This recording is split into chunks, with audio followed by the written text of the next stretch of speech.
Hello, my name is Spencer Stein, and today I'm going to give a presentation called 6 Posture and Pain Myths Debunked. So this presentation is for anyone who's curious and interested to learning more about how our bodies work and how to stay pain-free and healthy throughout the workday and at home as well. So let's jump right into it. I first want to point out that I have a little bit of an injury on my eye. I was playing basketball and got elbowed, so just apologize for that. But a little bit about me is that I struggled with chronic pain for a long time. This was after an accident I was in, and I struggled with ongoing back pain, shoulder pain, knee pain, and it was a very difficult, tough time in my life.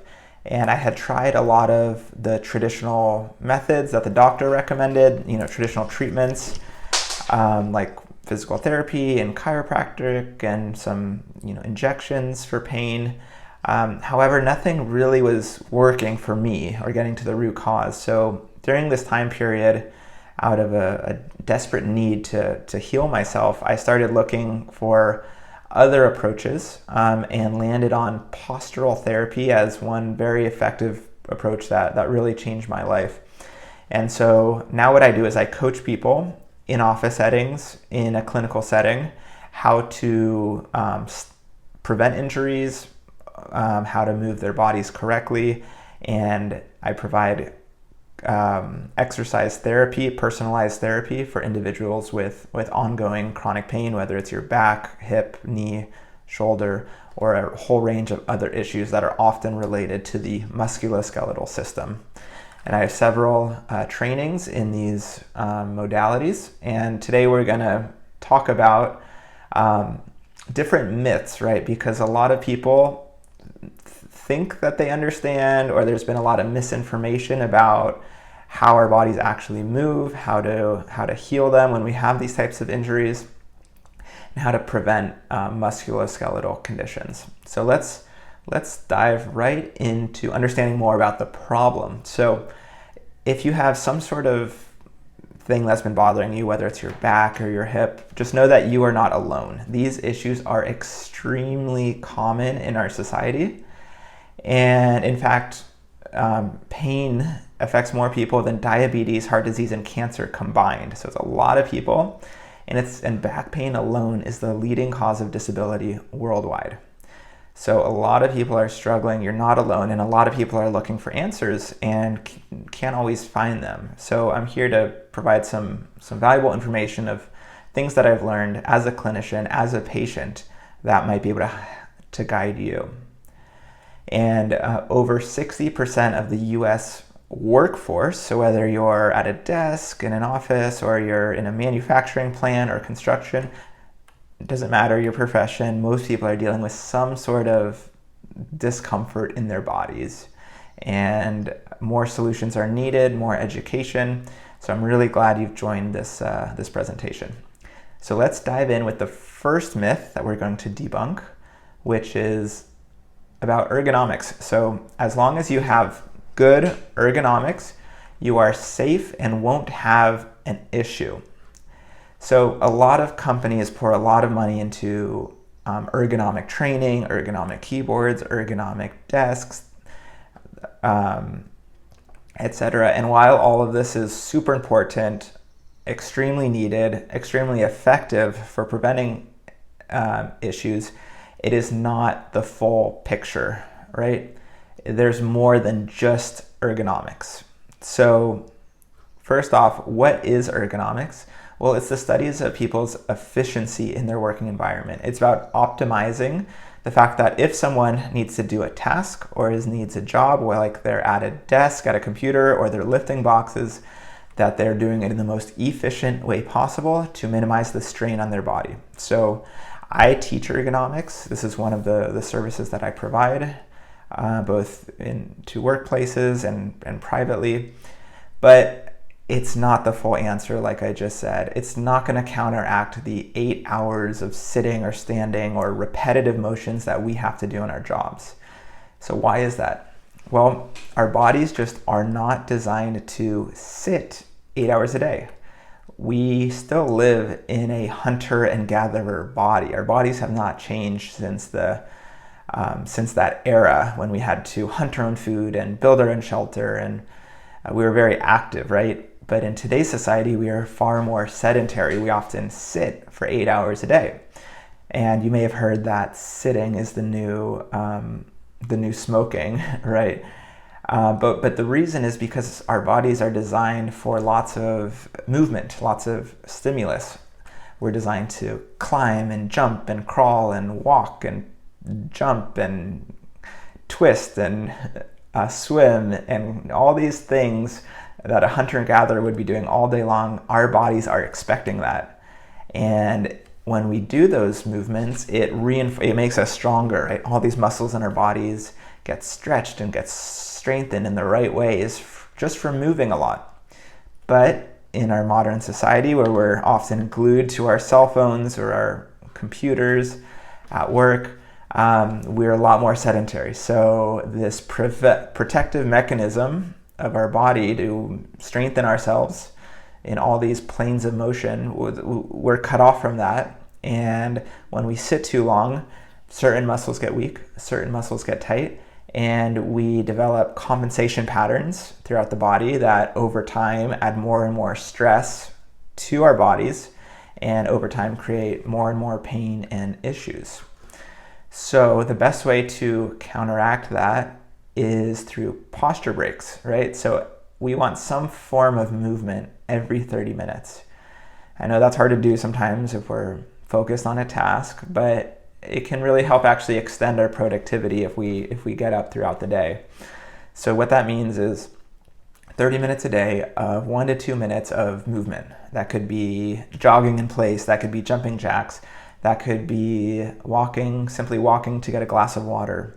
It could be anything that you do just to get out of a static position like sitting or standing, right? We're not designed to stand for 8 hours a day in a static position either. So just movement, change, anything, back bending, forward bending, side bending, twisting, any type of movement is needed to keep our bodies healthy and pain-free.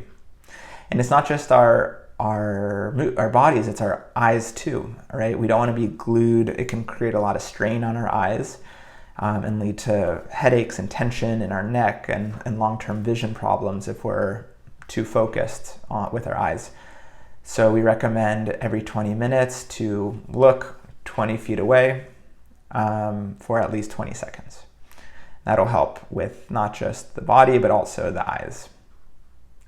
So, when we sit a lot, certain patterns emerge, certain compensation patterns, right? If we're sitting, our butt muscles often get weak, and then that can cause the opposite muscle, the abdominals on the other side of the body, to also weaken.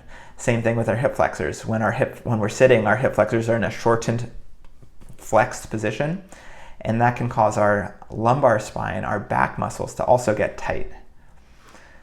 So now that and same thing in the upper body.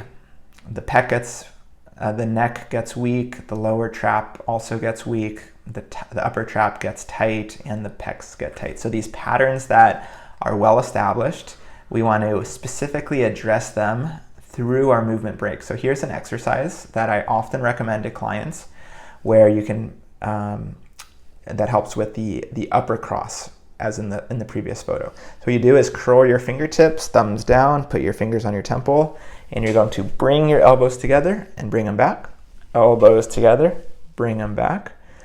And this helps strengthen that upper body from slouching too much, right? We also have a pillow or a block between the knees, and that helps engage the inner thighs, and that can really help with stability as well. So this is a 2-for-1, the upper and lower body.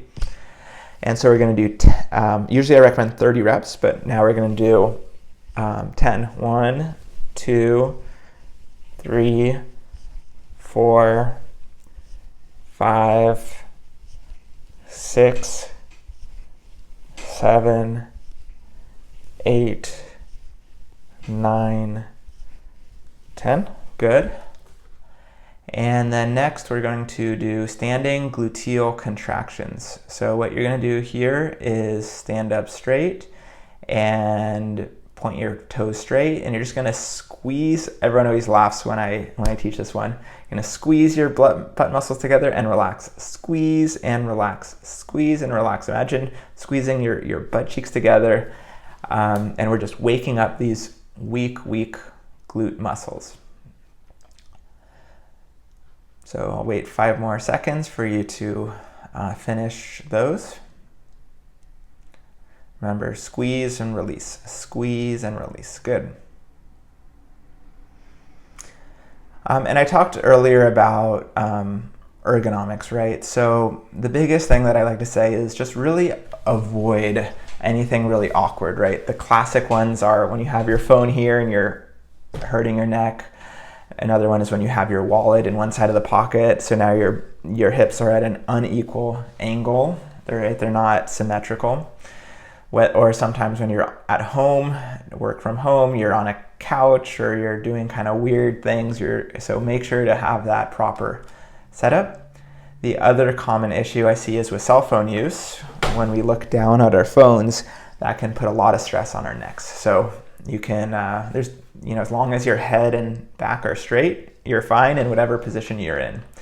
But you could see how as you increase the angle, it increases your head, the weight of your head actually increases as well because of gravity.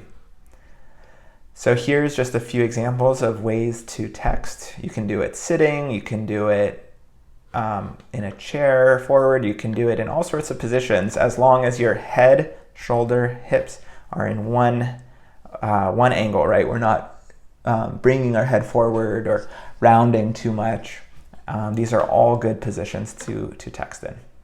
So let's go into myth number 2, which is to have good posture, we need to stand up straight, right? And when we were younger, your parents may have said at the dinner table, stand up straight, arch your back, right? They teach this in the military, and while it sounds like correct, like we want to be upright, there's actually a lot of risks with this. This is what I call an extended position, right, where your back is arched and you're overly upright. This is actually not what we want to happen. We don't want to slouch either, but being overly upright causes our ribs to flare, which changes our breathing pattern. It also puts a lot of pressure on the low back as well, and our hips dump a little bit too forward, so too much tilt in our hips. When I try to explain this to people, I say, well, if you look at any great athlete, you actually see them in a more rounded position. So it's okay to have your pelvis a little bit tilted under and to be in a little bit of a C shape. Right? We don't always have to be arched like that. That can put a lot of pressure on the spine. And in fact, 30 degrees of thoracic flexion, which is the upper body, is actually normal according to anatomy books of what an ideal body, human, should be. So if you don't believe me, something you can do is see how far you can rotate, right, in the two positions. So try to rotate both directions by being arched, which what many people think of as good posture, and then try to rotate in a more rounded, slouched position. And you can try it for yourself, and often people say that actually when you're a little bit rounded, when your pelvis is a little bit tucked under, you're a little bit in that C shape, actually there's more mobility there. And so that's proof that our bodies are designed to be in these more flexed position, which help explains why the great athletes are also in this, a boxer or a Bruce Lee here. You could see how rounded he is, or these basketball players, they're in this really rounded position. It's very rare that you'll see an athlete in a position like this or like that where they're overly erect. So that's the second myth, is that it's okay to be a little bit rounded. Don't force a sit up or stand up straight mentality always, and that can be very tiring. And so one exercise you can do is actually practice tucking and rounding, right? You just go into a little bit of a squat like this, reach forward with your hands on a table, and practice getting that nice C shape, that nice flexion through here. And then you're going to just practice breathing long exhales through your mouth and long inhales into the back to promote rounding. So it's okay to practice this position, and oftentimes people's back pains feel a lot better when they're in a more rounded, tucked and flexed position. The next myth is that our body should be perfectly symmetrical. So oftentimes in chiropractors or physical therapists, they're always trying to get you to this ideal balanced body left to right, and giving you exercises for both sides of your body. This was first shown in the Vitruvian Man, which shows this sort of perfect, ideal, symmetrical body. However, the reality is that our bodies are naturally asymmetrical, and that's okay. So many people are surprised to learn that the left side and the right side of their bodies function very differently.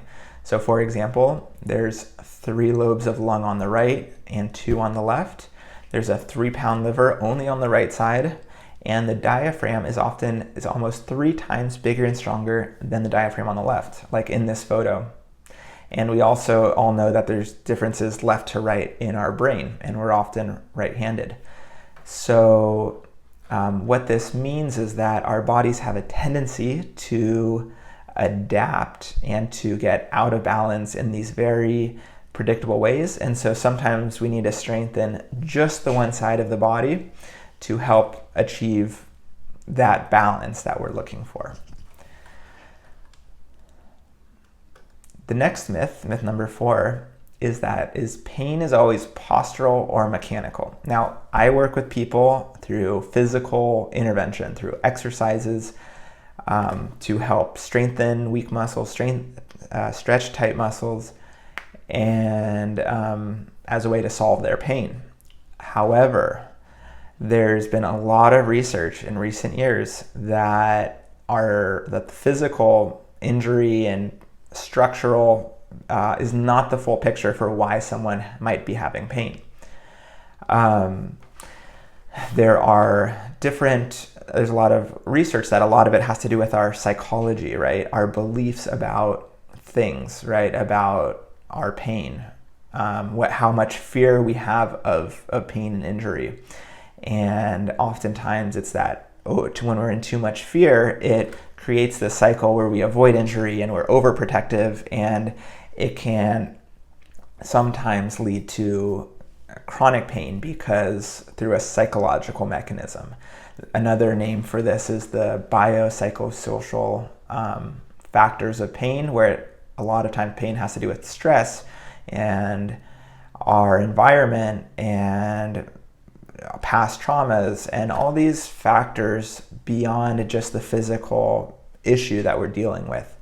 So pain is very subjective, and it's our experience of pain that differs among different people, regardless of the amount of injury or structural damage they have.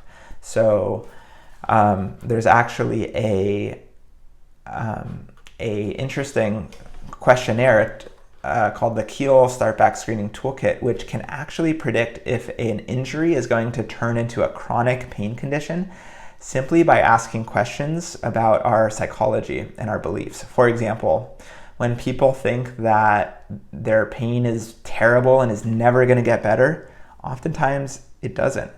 Or when people have overly worrying thoughts about it, the irony is that sometimes it's a self-fulfilling prophecy, right? These beliefs actually become true. And the more that we can address our mental health and not ruminate in fear and stress and just understand pain as just a physical symptom, then the faster we can heal from these issues. The next myth is about our core, right? The classic suggestion for back pain is strengthen your core to put the pressure off your back, right? And while this is true, it's missing a big part of it and really defining what the core is. So a lot of people think to strengthen your core, you simply do sit-ups or crunches to get the abs going. However, those muscles, right, the front six-pack muscles, also called the rectus abdominis, are just one small piece of the puzzle, and your whole core is so much more than that, right? It's a 360-degree core from all angles that keeps you upright, not just the front show muscles like that you would see at the beach, right? The rectus abdominis, the more important muscles are the deeper ones, right, that are there for stability, are things like your transverse abdominis, internal obliques, external obliques, right? These deep muscles in 360 are the ones that we want to target, and actually it's our six-pack muscles that are often gripping and too tight. So we want to loosen those and use the others. I know this may be hard to, unless you're feeling it through an exercise, but stability exercises like planks are really good, as well as long exhale breathing, which I'll get to in a second. So actually, by breathing out through the mouth and going all the way and keep blowing out until you have no air left, you're going to notice that your abs really kick in, because the abdominals are also a muscle of exhalation. So you can activate them through your breath. So one technique that I often teach for this is practice blowing up a balloon, because it provides resistance, and you'll feel your entire core light up when you're blowing into a balloon. And you want to blow out through your mouth all the way until there's no air left, and then breathe in through your nose. And you want to try to get air up into the chest. So through this breathing technique, we can really target those core muscles, and we can focus on different sides of the body depending upon your posture. So here, the actor is leaning a little bit to the left, and blowing up the balloon in that position. His back is also rounded and flexed and tucked under, like we talked about. And that can really target the left abdominals, which is very weak on most people because of those asymmetries that are inherent to our body that we discussed earlier. So just to recap, myth number 5 is that crunches and sit-ups will not strengthen your core, because there's so much more that we need to do besides crunches and sit-ups. We need to do stability work, and we need to engage our especially our obliques as well, the side abs, not just the front abs.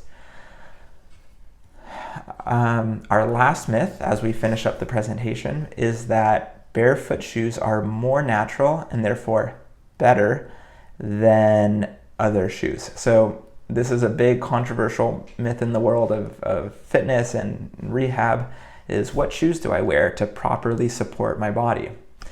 There's been a big trend in these lightweight barefoot shoes that really make it as if you don't have any shoes on. There's no support, it's just a protective layering. And while this has been very common in recent years, there's a lot of evidence that shows that actually a more supportive, bigger shoe is actually what we need for that stability.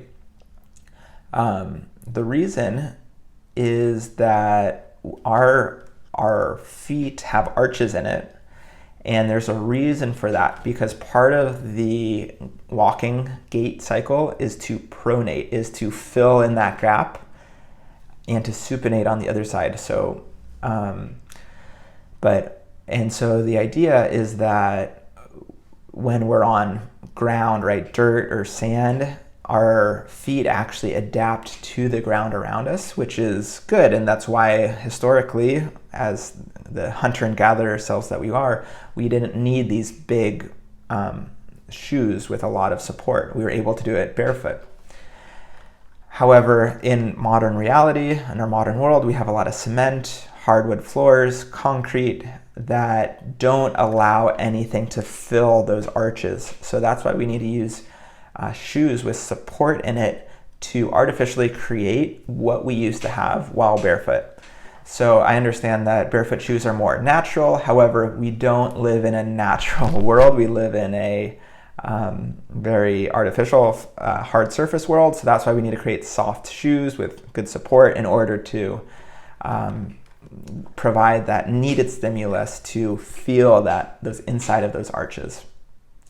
So we just went through 6 posture and pain myths, from what shoes should we wear to how to best engage our core, to how the psychology in our mind plays such an important factor in the way that we feel, right? It's not just physical, it's stress, it's our beliefs, it's our fears that can really manifest into these painful conditions. And there are specific treatments for people that really struggle with the psychological side of things. We also talked about the asymmetries in our body that are natural, and how treating one side of the body to untwist ourselves, to move ourselves back to center, is often what's needed. We also talked about myths about what good posture is, right? It's not always about sitting up straight, arching the back. That's actually the opposite of what we want to do. I know it's hard to believe because we've been taught so much to, sit up straight.